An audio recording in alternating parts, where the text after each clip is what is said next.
Palavra de Deus no Evangelho, um dos Evangelhos. Evangelho segundo Mateus, capítulo 5, verso 1 a 16. Vou pegar minha Bíblia que eu deixei aqui.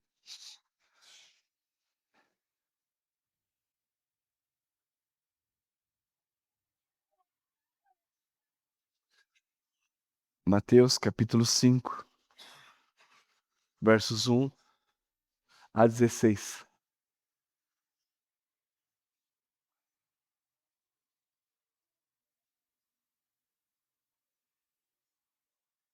Vamos orar?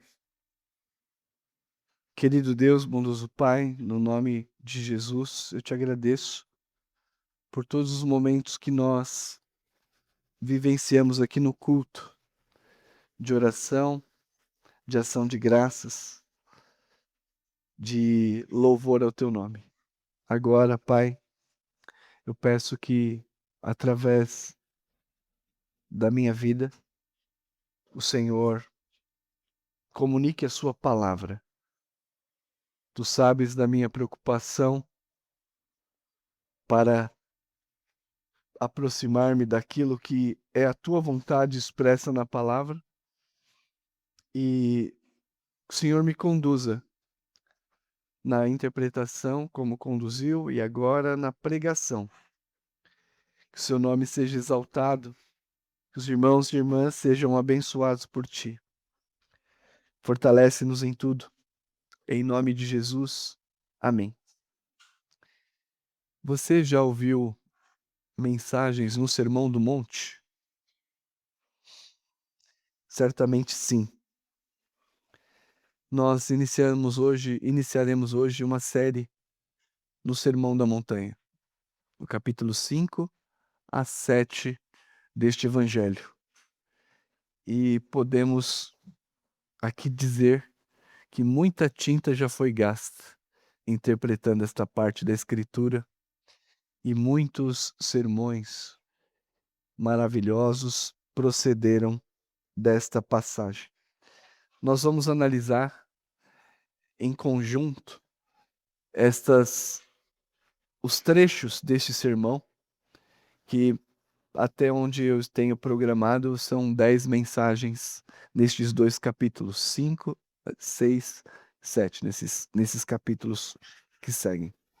Hoje nós falaremos sobre as bem-aventuranças, mas apropriadamente hoje o título é Uma Ética Compatível com a Nova Identidade em Cristo. Uma ética compatível com a nova identidade em Cristo.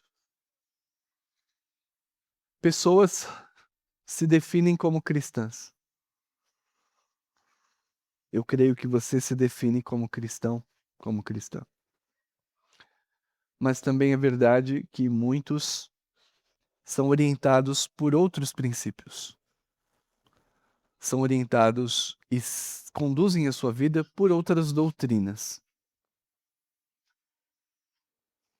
Citarei algumas doutrinas éticas que as pessoas têm admitido a fim de ser feliz hoje. Hedonismo, o hedonismo moderno. O prazer como forma de realização. Então nós vemos uma sociedade que busca prazer, realização através deste prazer. Plenitude, contentamento. E prazer aqui de formas diferenciadas. Sua vida é em função do prazer e de fugir da dor. Uma outra linha ética bastante comum hoje chama-se niilismo, na versão em que se supera os valores judaicos cristãos, ou seja, os valores bíblicos, por um novo homem sem Deus. Vocês verão isso num filósofo chamado Nietzsche, e um dos seus seguidores chamado Michel Onfray. Nós precisamos superar os valores judaico-cristãos e criar uma nova humanidade.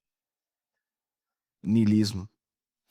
O consumismo, em que nós procuramos satisfazer os apetites e os desejos mais profundos da alma comprando, empenhando todo o nosso esforço naquilo que não é pão. Ainda, e esse aqui está muito em voga hoje, uma linha ética que procura uma certa felicidade, o estoicismo. Tentativa de ignorar os problemas com o uso da razão.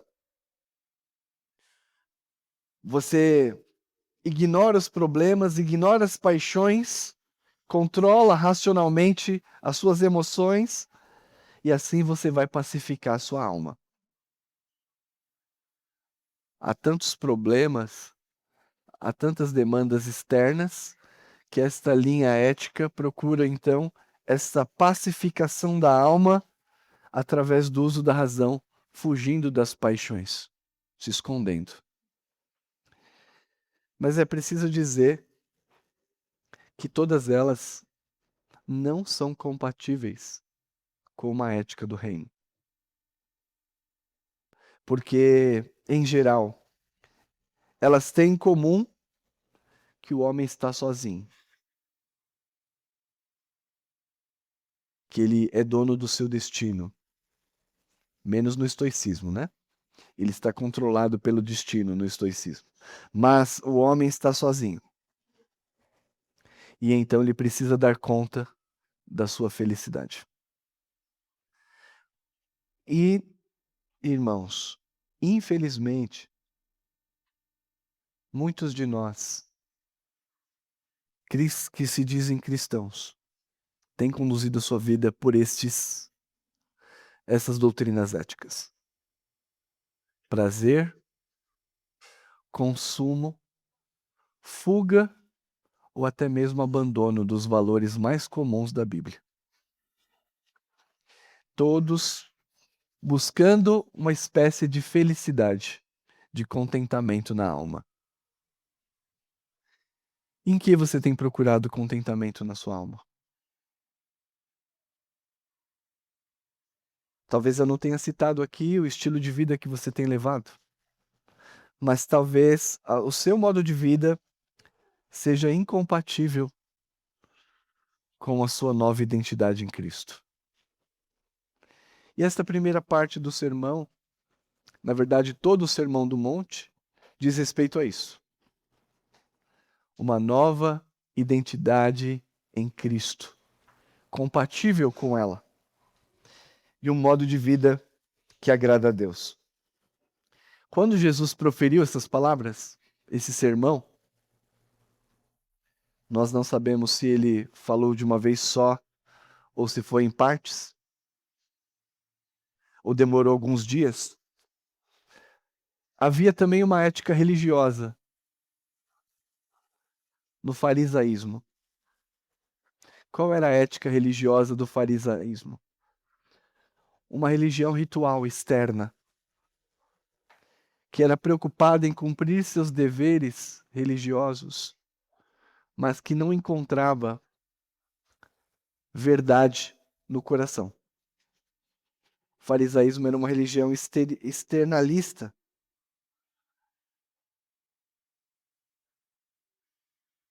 Mas também havia uma cosmovisão grega romana. Os romanos entendiam que o poder é a forma de subjugar, tanto é que eles se tornaram um império. O poder, então, traria felicidade. Em que você tem procurado a felicidade? Na religião ou na religiosidade? No poder, quaisquer que eles sejam? Político, econômico, que você tem adquirido? No prazer, em algum tipo de prazer? Em fugir da realidade? Ou esse aqui é mais radical, o hedonismo, o niilismo, que diz que você deve superar o velho homem, judaico-cristão por uma nova ética, onde Deus morreu? É verdade, irmãos, que há cristãos que vivem como se Deus tivesse morto. Dizem, falam de Deus, dizem que conhecem a Deus, mas vivem como se ele de fato tivesse morto, como um dos pregadores seculares deste mundo afirmou no século XIX. Como é que tem sido a sua vida? Ela é compatível com uma nova experiência em Cristo Jesus? É sobre isso, irmãos, que nós vamos falar nesses sermões aqui para frente. Modo de vida compatível com a nova vida em Cristo. E o objetivo é encorajá-los à profissão de fé e uma harmonia entre a profissão de fé que fizemos e a prática. Quero convidá-los, irmãos e irmãs, nesta série também, a ter uma vida contente. Uma vida contente, cheia de alegria e esperança em Cristo. Não é à toa que o nosso Senhor começa com essa expressão: bem-aventurais. Bem-aventurado. Bem-aventurados. É verdade que a vida cristã tem percalços. Inclusive, nos versículos 11 e 12, nós temos aqui a certeza de perseguição. Mas a vida cristã não precisa ser uma subvida. Nós temos um chamado para viver com qualidade. Então, o objetivo é encorajar um modo de vida compatível com a profissão de fé, contentamento, alegre e cheio de esperança. Se nós, irmãos, praticarmos esta palavra, capítulo 5, 6 e 7, desfrutarmos da graça do Evangelho, nós seremos abençoados. Deus será louvado e o mundo será beneficiado. Lembre-se disso. Se nós praticarmos essas palavras, seremos abençoados, Deus será louvado e o mundo beneficiado. Você tem interesse nisso? Ser abençoado, glorificar a Deus e beneficiar o mundo? Você tem interesse nisso? Então você precisa deter-se nesses capítulos 5 a 7. Antes de começar esse sermão, eu digo da dificuldade de interpretá-lo. Não, pastor, é simples. Olha o que está escrito aqui. É só praticar e dá tudo certo. Não é bem assim. Porque se você for criterioso, criteriosa, verá que é uma ética elevada. Humilde, contente, manso, justo, misericordioso, puro. É uma ética elevada. Então nós precisamos tomar cuidado na hora de interpretar esta passagem. O que me custou aí uns 20 dias, pensando só sobre isso, a fim de comunicar a vocês aquilo que realmente entendo ser o sentido da passagem. Então, pessoas ineptas podem dizer: olha, é bem simples, nós vamos conseguir cumprir literalmente o que está aqui. Outros extremos dirão: não, é impossível, é uma ética ideal. Outros dirão: não, é uma ética específica para os discípulos no momento que eles viviam. Há, como eu disse a vocês, muita tinta escrita sobre isso aqui. Então nós vamos tentar, segundo Deus, aplicar de maneira simples e prática Mas um dos objetivos é que prepará-los para que você mesmo possa ler esse Sermão do Monte com as melhores ferramentas, interpretá-la e praticá-la. Primeira coisa que nós vamos pensar aqui em termos de contexto é que Jesus se apresenta como o Messias prometido. O Evangelho de Mateus foi colocado no cânon entre o Antigo Testamento e o Novo Testamento.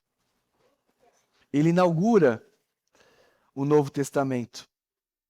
E ele inaugura com essa perspectiva. Leia comigo no capítulo 4, verso 12 a 17. Ouvindo, porém, Jesus que João fora preso, retirou-se para Galiléia.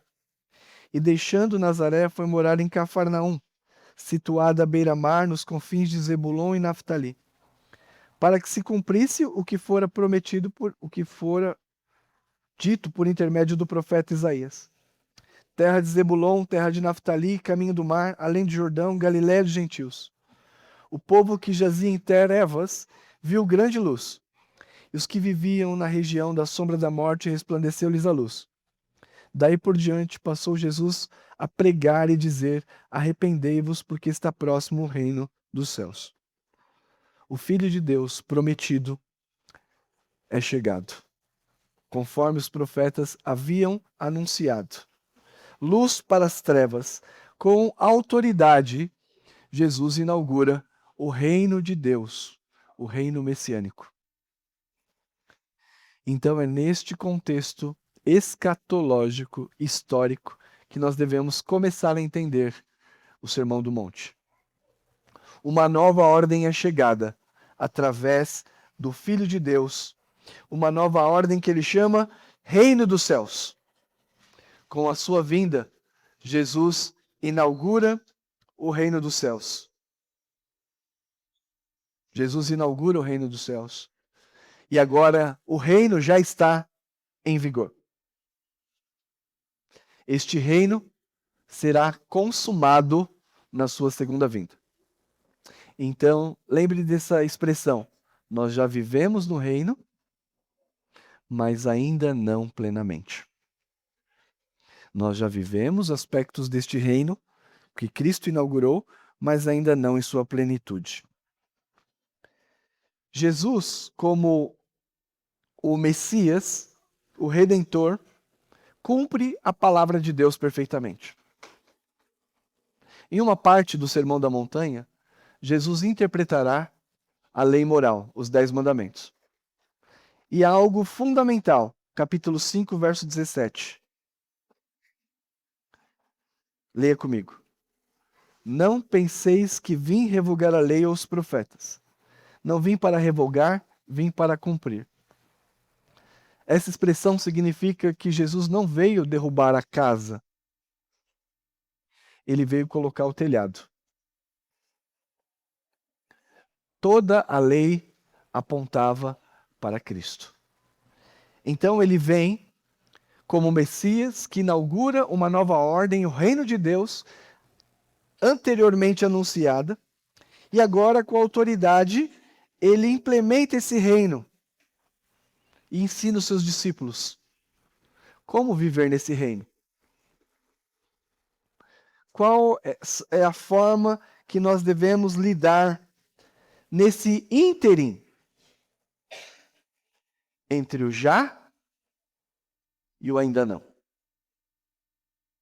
Sim, nós estamos vivendo o reino.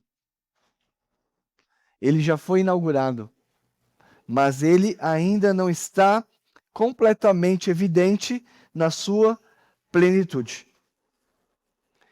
Portanto, como o reino de Deus está inaugurado na pessoa de Cristo, uma das preocupações do nosso Senhor é como a igreja vai viver até que ele venha. Que princípios e valores morais nortearão a nossa vida?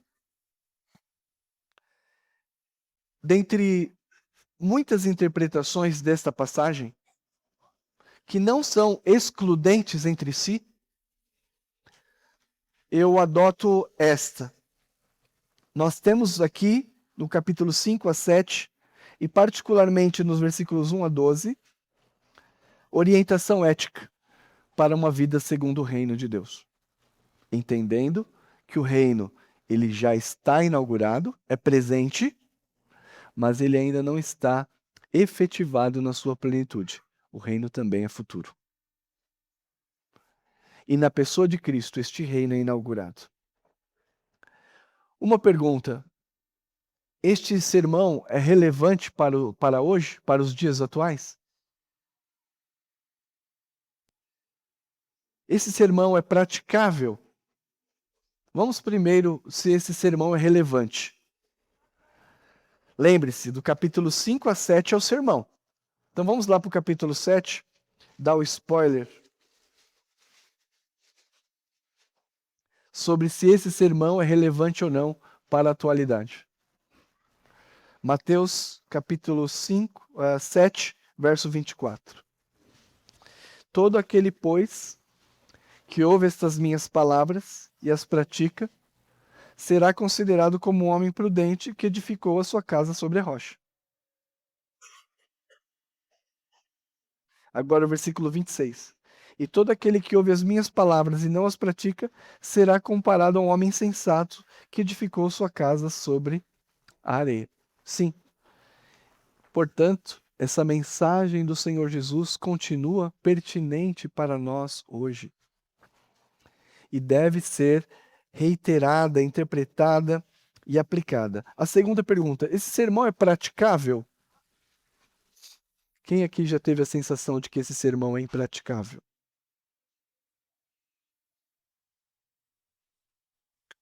Amar os inimigos. Amar os que nos perseguem.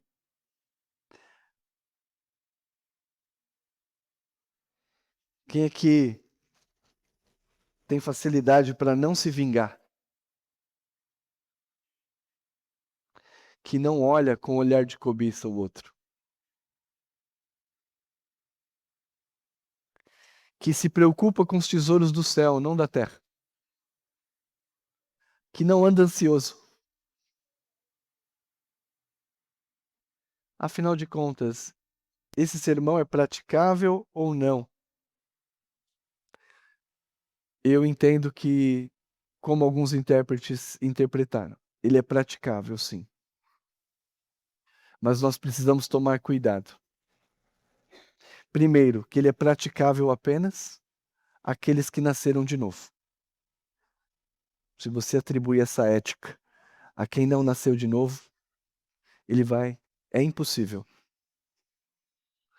Segundo, nós não conseguiremos cumprir perfeitamente no presente todos esses aspectos.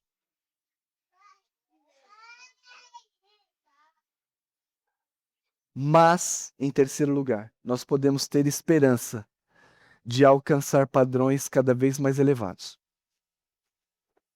Então veja, é praticável? Sim, àqueles que nasceram de novo. Nós podemos praticá-la perfeitamente? Não. Nós podemos praticar cada vez melhor em nossas vidas? Sim, alcançando um padrão cada dia mais elevado. Dito essas palavras, nós somos convocados então a viver conforme esses valores, esses princípios do reino, desfrutando das bênçãos espirituais prometidas no presente e plenamente no futuro, distinguindo-se do mundo, impactando positivamente. Vamos lá. Capítulo 5, versos 1 e 2. Quem é que Jesus está ensinando? Vendo Jesus as multidões, subiu ao monte, e como se assentasse, aproximaram-se os seus discípulos, e ele passou a ensiná-los, dizendo: aqui não são somente os 12, mas também todos aqueles que deram ouvidos e acolheram a sua palavra. Nós temos aqui, então, o ensino, a palavra didáscalo. Ensino e pregação aqui têm o mesmo sentido.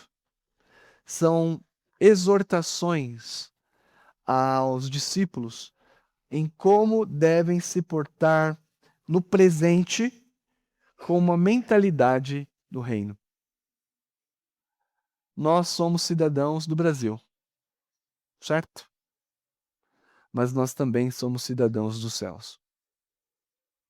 E essa dupla cidadania, muitas vezes, estará em conflito, em tensão. Principalmente porque a ética do reino dos céus é paradoxal. O mundo diz totalmente o contrário. O mundo valoriza a humildade. O mundo valoriza a mansidão. O mundo valoriza a agonia do choro, da tristeza pelo pecado. O mundo geralmente te diz para suportar mansamente? Não. Então, que fique claro que nós, ao aplicarmos esses valores e princípios, cada vez melhor, nós seremos perseguidos. Mas a boa notícia é que haverá um contentamento em nossa alma. Haverá uma alegria tal em nossa alma por estarmos em harmonia com os princípios éticos que são ensinados aqui, que seremos bem-aventurados até mesmo na perseguição. Então, irmãos, nós temos aqui uma ética subversiva, porque ela subverte a ética e valor deste mundo. Nós seremos estrangeiros, apesar de sermos cidadãos deste mundo. Então vamos passar brevemente por elas e depois farei duas aplicações. E a aplicação é do próprio texto. Creio que seja a intenção de Mateus também, pelo Espírito. Bem-aventurados significa felizes, muito felizes. E bem-aventurados aqui, olhando para o contexto, tem o significado de contentes. Contentamento. Você não precisa levar uma vida cristã miserável, lastimável. O que Jesus está ensinando é felizes, contentes, satisfeitos. Bem-aventurado significa feliz, abençoado. E ele então lista uma série de bem-aventuranças. O primeiro é bem-aventurados humildes de espírito, porque deles é o reino dos céus.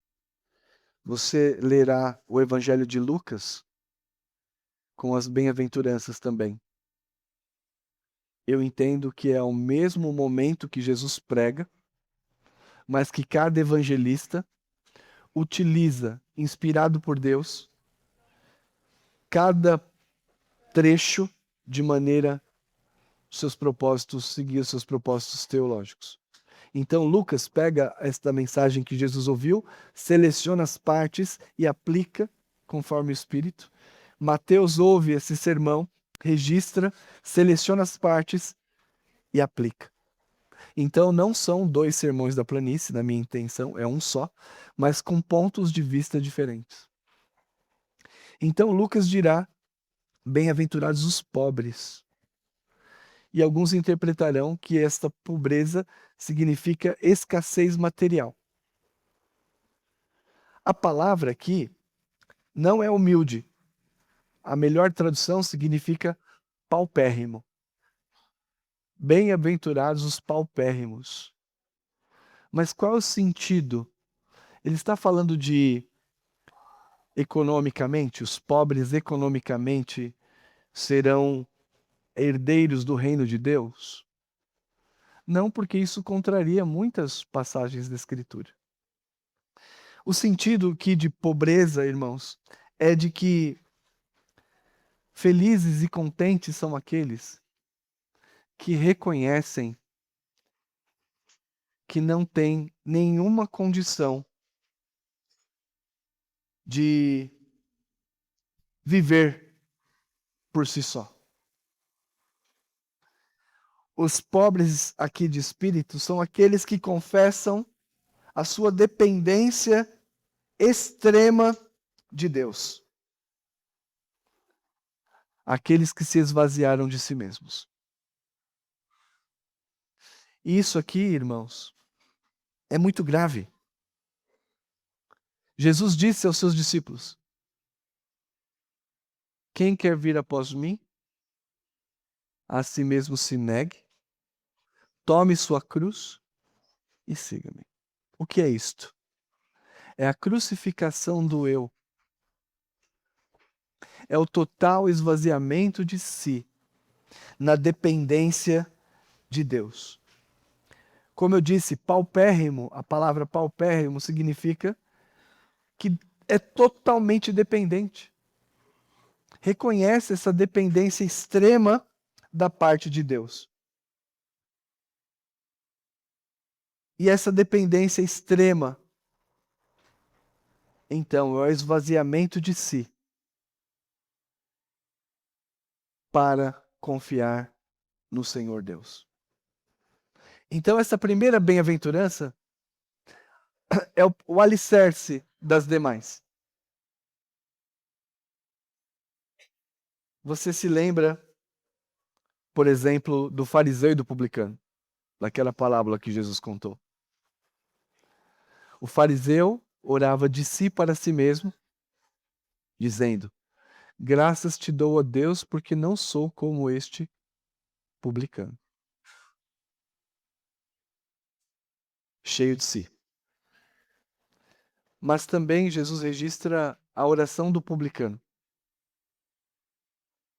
que longe batia no peito e dizia: sê propício a mim, pecador.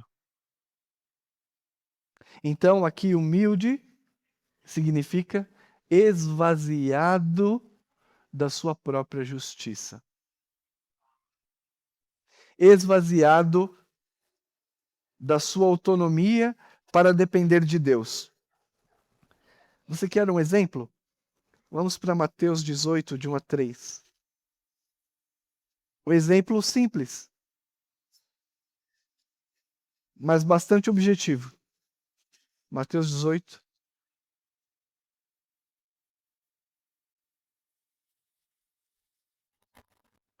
Naquela mesma hora, Mateus 18, 1 a 5.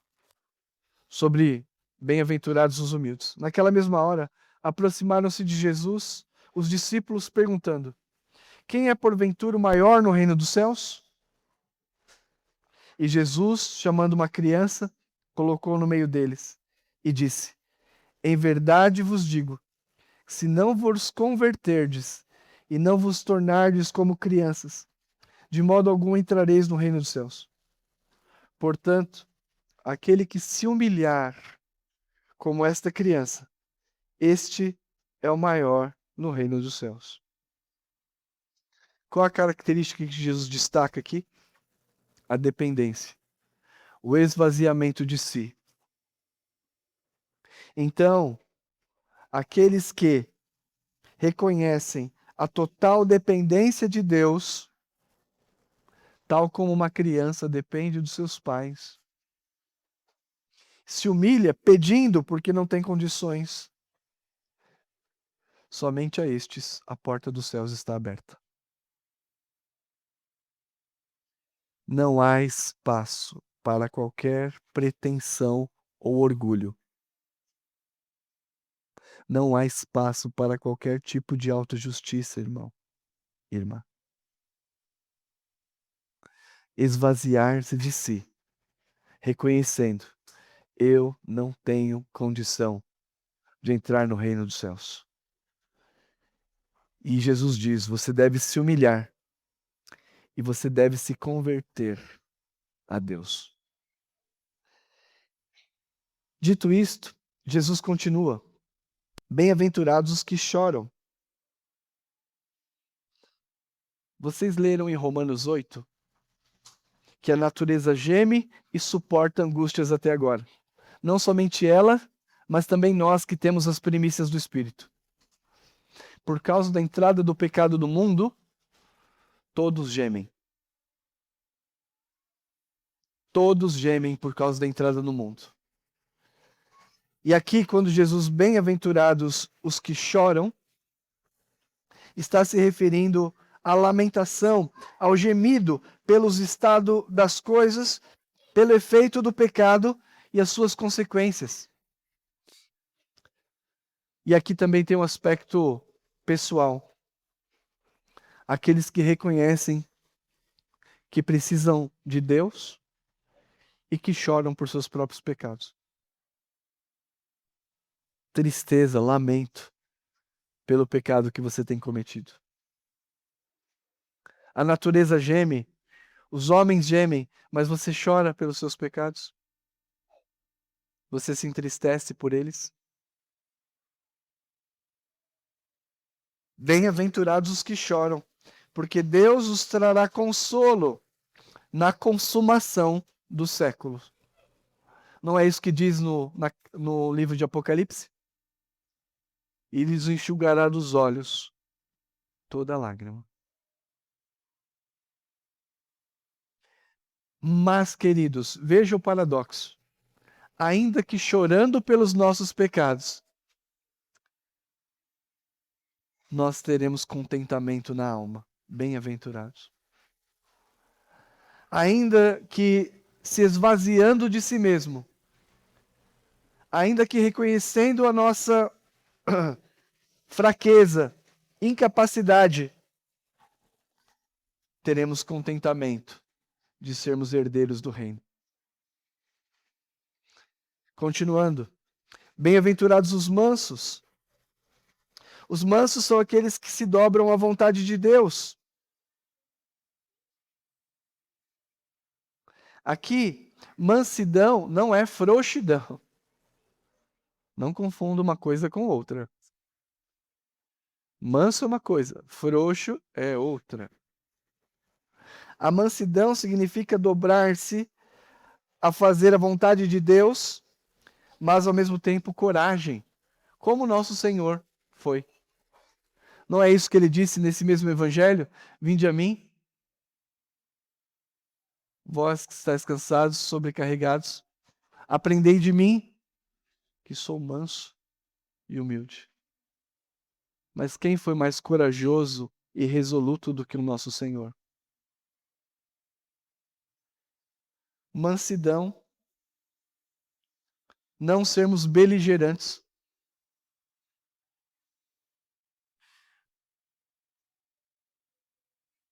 E aqui a promessa é de herdarmos a terra, tanto no presente quanto no futuro. As bênçãos que nós estamos vendo, você pensa, bom, mas eu ainda não herdei o reino dos céus. Eu não estou no céu ainda, verdade. Mas você já é herdeiro deste reino. Você já tem a escritura no seu nome. A herança já está transferida. Mas você não desfruta plenamente. Bom, eu estou chorando pelos meus pecados. Você é consolado aqui, mas será consolado plenamente no futuro. Nós ainda não herdamos a terra. Que terra é essa? Os céus. Nós temos a terra, mas ainda não temos completamente. Os que têm fome e sede de justiça, versículo 6. Bem-aventurados que têm fome e sede de justiça, porque serão fartos. Justiça na Bíblia tem 3 sentidos. O sentido legal, que é a correta relação com Deus, da justificação. Deus enviou seu Filho para morrer em nosso lugar, para pagar por uma dívida que era nossa. E a sua morte e ressurreição atribui a nós justiça. Essa é uma forma dessa justiça que está falando aqui.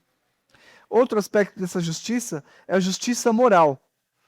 é seguir a palavra de Deus, ser reto. E outro aspecto dessa justiça é a justiça social. E aqui está dizendo: bem-aventurados os que têm fome e sede de justiça. É interessante que um dos textos que eu li diz que é muito importante isso aqui, ó. Bem-aventurados que têm fome e sede de justiça, porque serão fartos. Essa justiça se fala da justiça de Deus, não na nossa justiça sanguinária. Nós queremos justiça, mas não a nossa. A justiça de Deus, que será aplicada no devido tempo. Nós devemos pensar, então, contra a opressão social, a libertação, garantia de direitos. Então, isso é característico dos cristãos. Fome e sede da justiça de Deus. Bem-aventurados os misericordiosos, verso 7. O que é compassivo, que se compadece. Aquele que consegue perdoar. Vocês lembram do credor incompassivo? Um homem que devia 1 trilhão de dólares. O presbítero Alessandro estava falando desse 1 trilhão que a pessoa deveria viver quanto tempo para gastar? O Elon Musk deveria ter mais de 2.000 anos para conseguir gastar 1 trilhão. Então, a sua dívida era de 1 trilhão. O rei foi lá e disse: eu te perdoo. Mas este homem, na parábola de Jesus, tinha um homem que devia para ele 100 dias de serviço. 100 diárias. Este homem pegou ele pelo pescoço, jogou na cadeia, ameaçou de vender os seus familiares. Não agiu com misericórdia, como foi alvo da misericórdia. Então você vai ser contente em ajudar, você vai ser contente. Essa é a promessa, no presente e no futuro. Se você prestar socorro e também perdoar. Perdoar. Bem-aventurados. E não parece ser assim, né? Quando é que alguém que perdoa é feliz, pastor? Você só vai saber se você perdoar. Quando você perdoar, você verá como é leve o fardo. Como é maravilhoso. Como isso traz verdadeiro contentamento para a alma. Mas qual ética está conduzindo a sua vida? Que tipo de lições você tem pegado de livros, de sites, de influencers que te representam?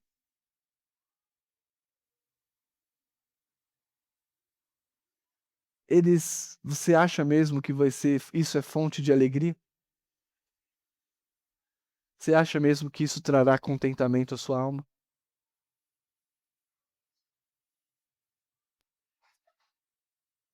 Misericordiosos, e ainda nós temos aqui os limpos de coração, significa pureza nas áreas da vida.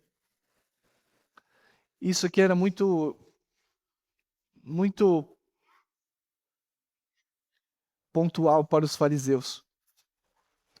Porque Jesus uma vez disse para eles: vocês limpam o exterior do prato, limpam o exterior dos talheres, lavam as mãos, mas por dentro são sepulcros caiados. E ele diz para os discípulos aqui nesse sermão: Se a vossa justiça não exceder em muito a dos escribas e fariseus, jamais entrareis no reino dos céus. Pureza de coração. E aqui, queridos, significa um coração purificado por Cristo. Se não houver essa purificação que procede de fora de Cristo, não haverá acesso ao reino dos céus. Mas diz, se você tiver esse coração lavado, limpo, vocês terão comunhão com Deus. Você se lembra do que o profeta disse? Que o pecado faz uma separação entre nós e nosso Deus, como o Oriente está longe do Ocidente. Assim são os nossos pecados. Você não tem mais alegria no Senhor? Você não tem satisfação? Seu coração foi purificado? Nosso coração tem sido purificado. Versículo 7, aliás, versículo 9. Bem-aventurados os pacificadores, porque serão chamados filhos de Deus. Pacificador não é pacifista. O que é o pacifista? É aquele que tenta conter a violência, conter a guerra, mas deixa a situação do jeito que está. Não resolve nada. Então isso não é a Bíblia, não ensina isso. Não pode ter paz quando não tem paz. Os profetas do Antigo Testamento que diziam paz, paz, mas na verdade o que havia era guerra, o que havia era pecado.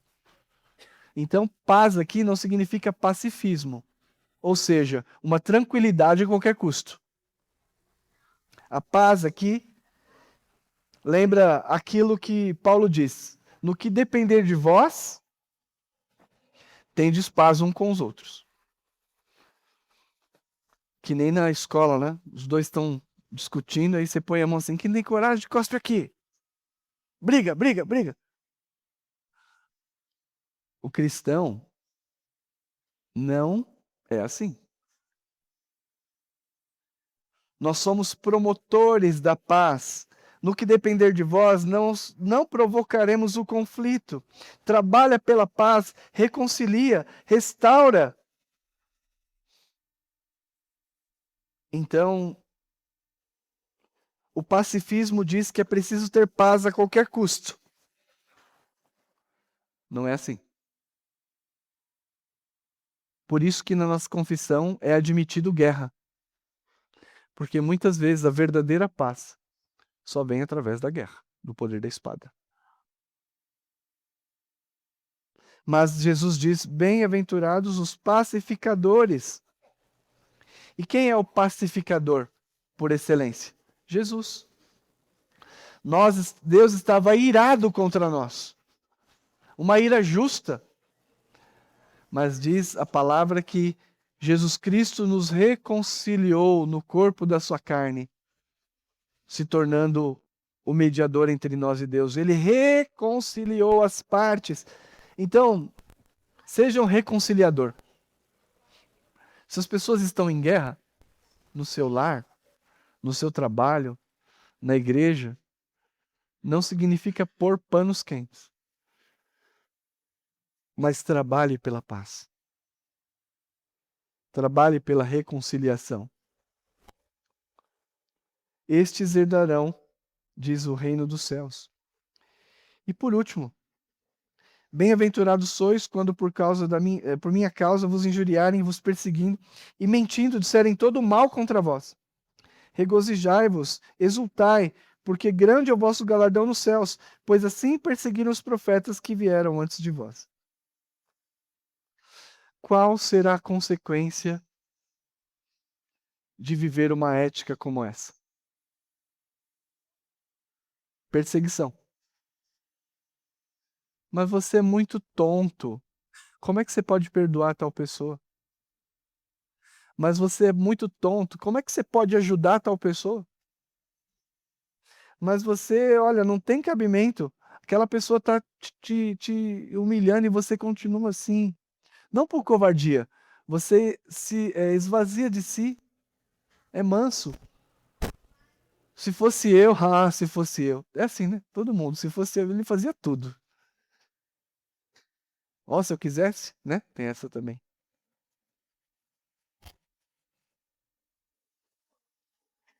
Irmãos, os discípulos de Jesus se regozijam sob perseguição. A oposição é certa. Os discípulos, os apóstolos foram perseguidos, os profetas foram perseguidos. Mas você, como eu disse no começo, você tem interesse por esta ética, por esse Jesus? O reino dos céus te atrai?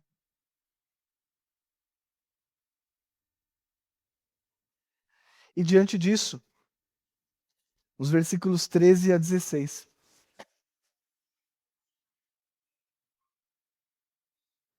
A aplicação. E encerrarei depois de ler com duas aplicações. Vós sois sal da terra. Ora, se o sal vier a ser insípido, como lhe restaurar o sabor? Para nada mais presta, senão para ser lançado fora, ser pisado pelos homens. Vós sois luz do mundo. Não se pode esconder a cidade edificada sobre o monte, nem se acende uma candeia para colocá-lo debaixo do alqueire, mas no velador. Alumia todos que se encontram na casa. Assim brilhe também a vossa luz diante dos homens, para que vejam as vossas boas obras e glorifiquem a Deus, ao Pai que está nos céus. Como é que eu vou ser sal e luz? Simplesmente agindo em conformidade com a ética do reino. Enquanto todos querem guerra, você trabalha pela paz. Enquanto todos querem justiça sanguinária, você tem sede da justiça de Deus. Enquanto todos rejeitam a misericórdia e o perdão, você perdoará com mais frequência. Enquanto todos almejam pelo poder e pela opressão, enquanto todos querem conquistar a salvação por seus braços, você se humilha e diz: eu não tenho condições, miserável homem que sou. Enquanto todos estão cheios das suas impurezas, na externalidade religiosa, você pensa e pede para Deus purificar seu coração.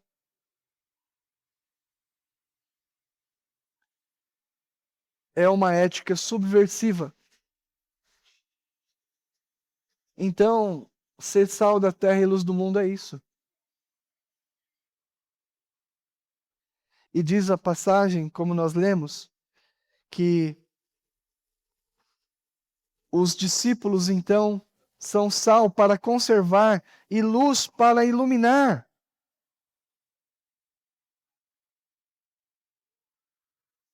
Nós somos e fazemos exatamente o que Jesus fez.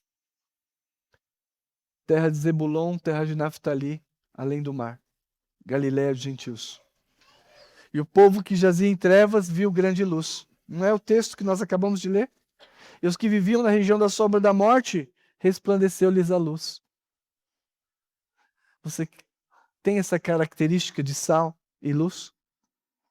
No seu trabalho, você preserva?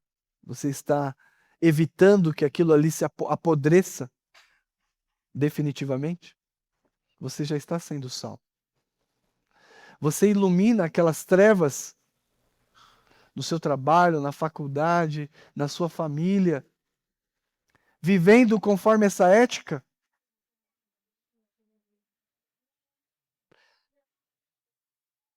E Jesus encerra: assim brilhe também a vossa luz, para que vejam as vossas boas obras e glorifiquem a Deus que está nos céus. Lembra que eu comecei e disse isso no começo? Você quer ser abençoado? Você quer dar glória a Deus? Você quer beneficiar a sociedade? Volte-se a esse sermão aqui. Volte-se a essas palavras. Bem-aventurados os humildes de espírito. Bem-aventurados os mansos. Bem-aventurados os que choram. Bem-aventurados os que têm fome e sede de justiça, os misericordiosos, os limpos de coração, os pacificadores. Isso é ser sal e luz. Somos chamados, e ele diz, se você não estiver salgando, para nada mais presta. Então essa é a minha primeira aplicação, e eu creio que tenha sido a intenção de Mateus. Os discípulos devem mostrar com suas obras o que é o reino dos céus. O reino dos céus já está aqui. E ele será visto em quem? Em você. Será visto em mim. Com imperfeições, que fique claro. Mas ao olhar a nossa igreja neste mundo, vocês espalhados, e eu, eles verão e glorificarão a Deus. E minha última aplicação. Nós vimos que a base de toda bem-aventurança é entender que nós não temos condição de salvar-se por nossas obras. É preciso um novo nascimento. Esvaziar-se de si e assumir a cruz de Cristo.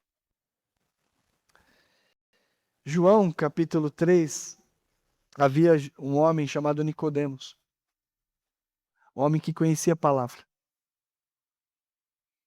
Um homem versado na lei. E ele perguntou para Jesus, como pode um homem nascer de novo? Porque Jesus diz, em verdade vos digo, que se você não nascer de novo, você não pode herdar o reino dos céus. E esse novo nascimento vem do Espírito. Esse novo nascimento é a fecundação espiritual no coração de uma nova criatura. Você não pode fazer nada.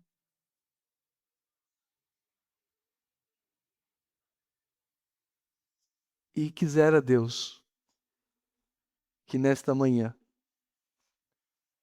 se alguém aqui não tem a vida em Cristo Jesus, se alguém ainda não tem expectativa do reino dos céus, nem esperança, que o Espírito Santo semeie a vida na sua alma hoje.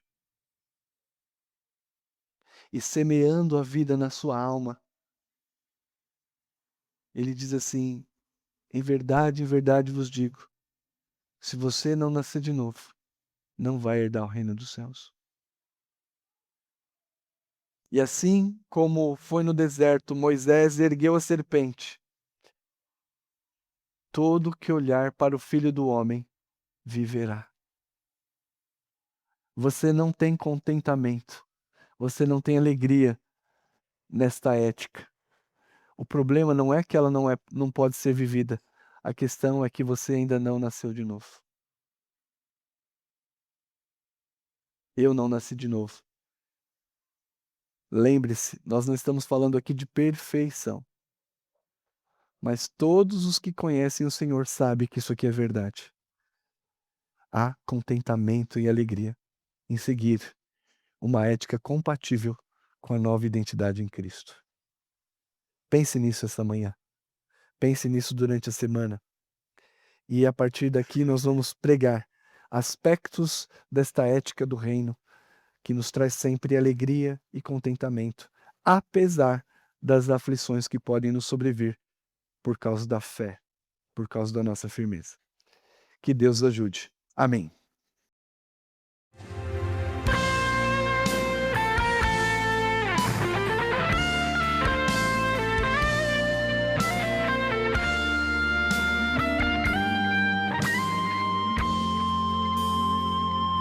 Se tu olhares, Senhor, pra dentro de mim, nada encontrarás de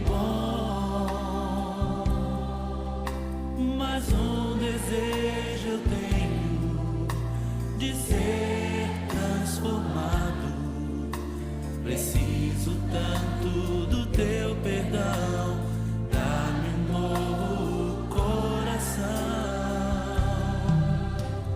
Dá-me um coração igual ao teu, meu mestre.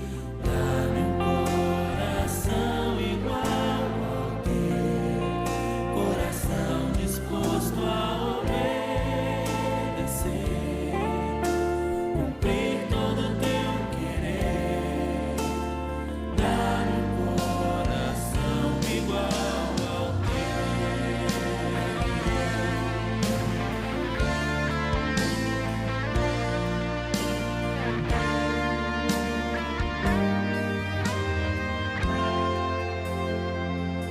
Se tu olhares, Senhor, pra dentro de mim,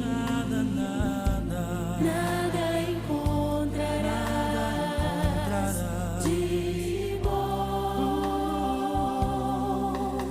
mas um desejo eu tenho de ser transformado.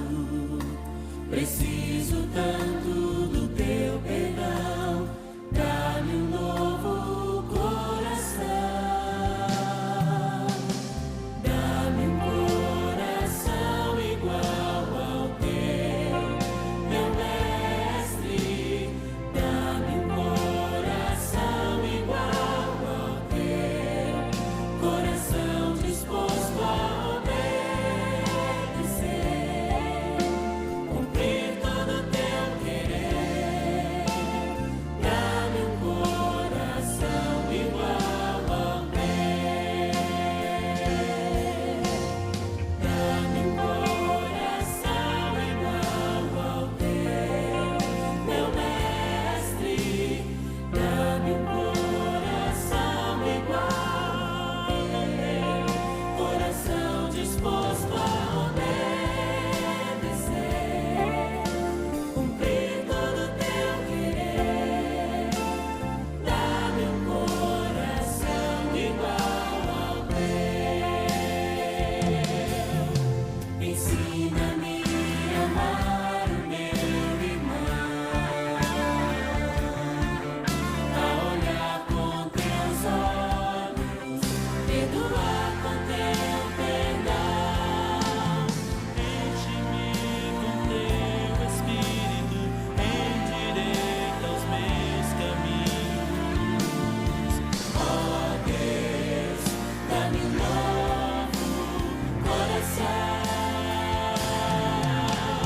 Enche-me com teu Espírito, endireita os meus caminhos.